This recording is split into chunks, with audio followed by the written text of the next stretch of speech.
Hello students, welcome to Notebook. Have you heard of the religious cult of Om Shinrikyo? Master Asahara Shoko in Japan formed the group called Om Shinrikyo after he met Dalai Lama in India. He taught a doctrine which was a mixture of Buddhism, Hinduism and Christianity. The group received a lot of donations, and by 1995, the group had grown to approximately 50,000 members. The religious group became so powerful that they wanted to overthrow the government. Asahara planned an attack on the Tokyo subway in March 1995. 5 members boarded 5 different trains. The 5 members each placed a package that was wrapped in newspaper under their seats. When the trains reached Kasumagaseki, gas soon seeped out from the packages and killed 12 people. 5,500 people fell ill by inhaling the gas. The police finally discovered the group and arrested the leaders. Like this cult, there are many strange religious cults in the world, though not all of them are deadly or dangerous as the Om Shinrikyo cult. You can find more about them from Google. Meanwhile, we'll move to medieval India. Medieval Indian religion was a mixture of great traditions and local little traditions. The religious cult of Bhakti, or deep devotion to one particular deity, was practiced by Hindus and Muslims alike. Brahmanical ideas began to spread around this time. The Hindu scriptures and the knowledge of the Vedas had been restricted to the upper caste Brahmana men in ancient India. During the medieval ages, slowly the Vedas and the Puranas were simplified and made available for women and lower castes like the Shudras. The Brahmanas also accepted and included some of the deities from the local traditions within their Vedic and Puranic tradition. The local traditions were cults practiced by small communities of people across the country. The integration of these two kinds of traditions often happened in interesting ways. The goddesses in the local traditions like Lakshmi and Parvati were introduced in the great Vedic tradition as the wives of the principal male deities like Vishnu and Shiva. Like the society which was changing, the gods and their worshippers also changed.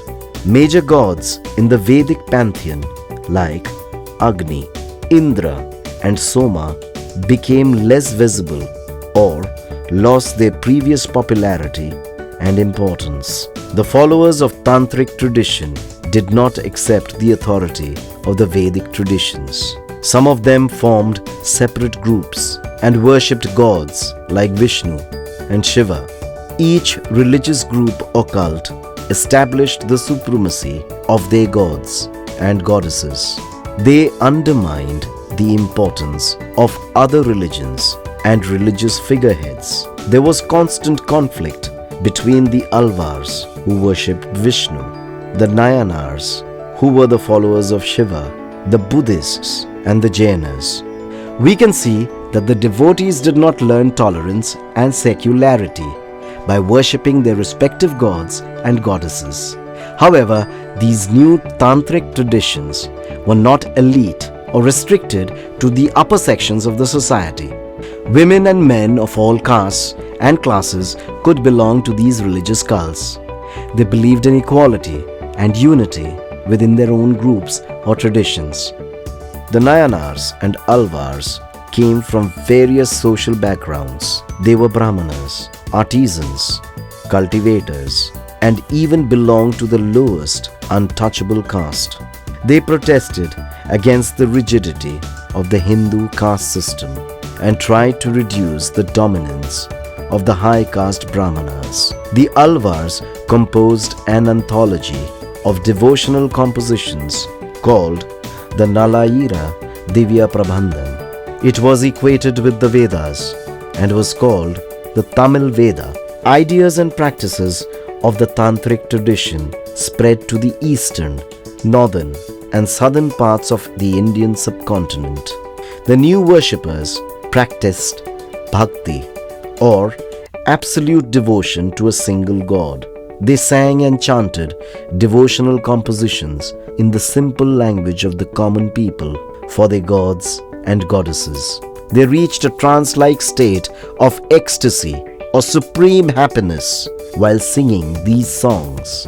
Their religion revolved around a saint poet who was their leader or religious figurehead. There were two branches within the Bhakti tradition, the Saguna and the Nirguna worshippers.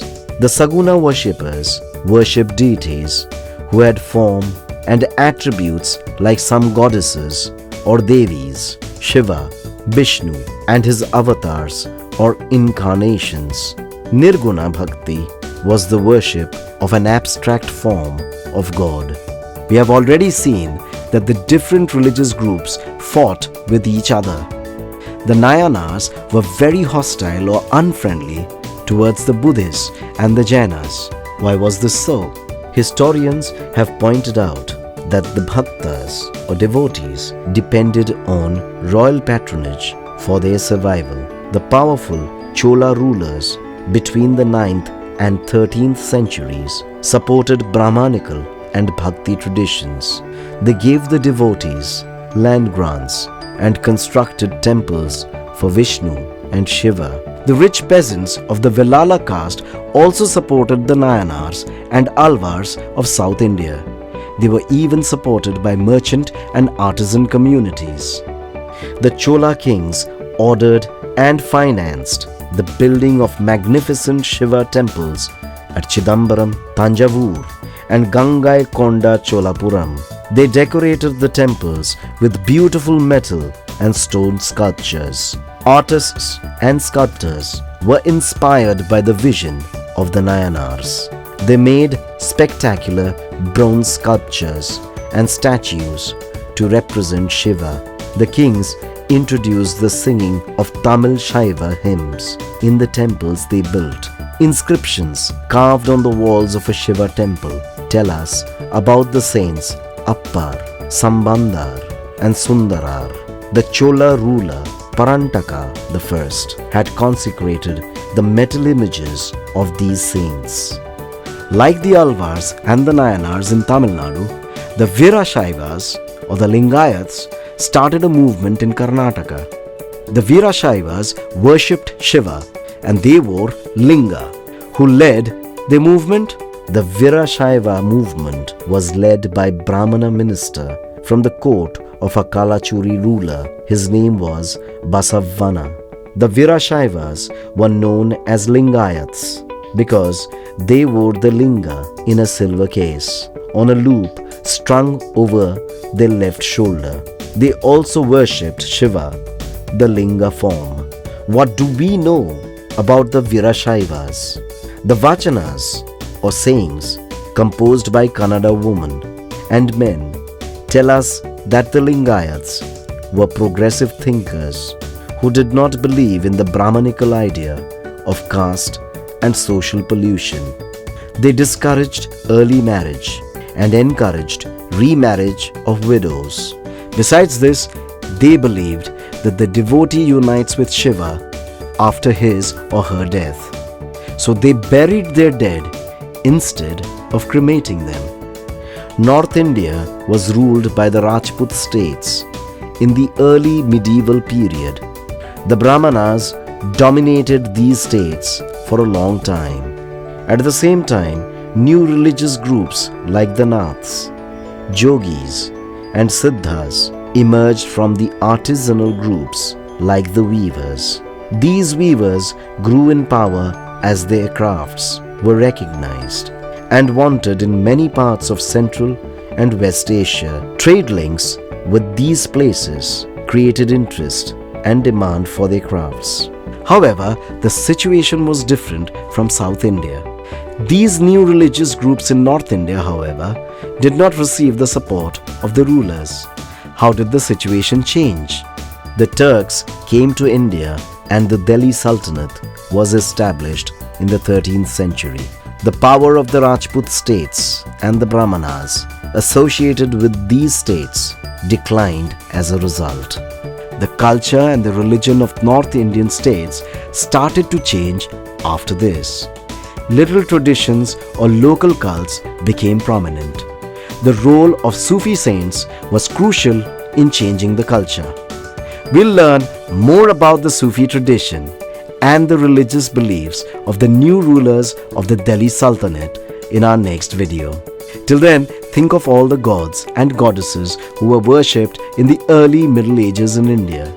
Are the same gods worshipped today? See you soon.